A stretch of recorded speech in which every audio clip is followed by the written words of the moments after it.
Welcome back to Mooney English. Today we're reading article number 111.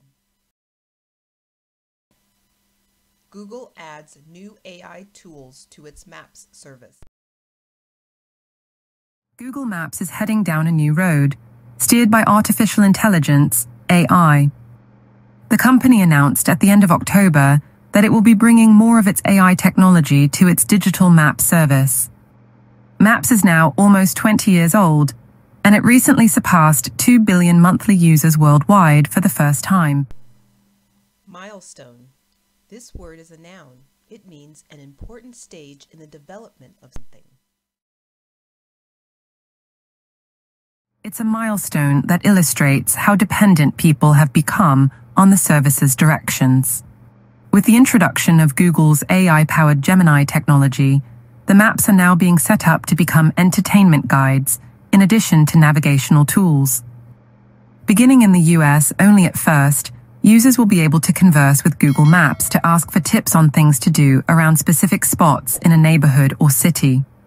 They'll get lists of restaurants, bars, and other nearby attractions that include reviews that have been compiled through the years. The new features will also provide more detailed information about parking options near a designated destination, along with walking directions for a user to check after leaving the car. "We are entering a new era of maps," said Miriam Daniel, General Manager of Google Maps. "We are transforming how you navigate and explore the world."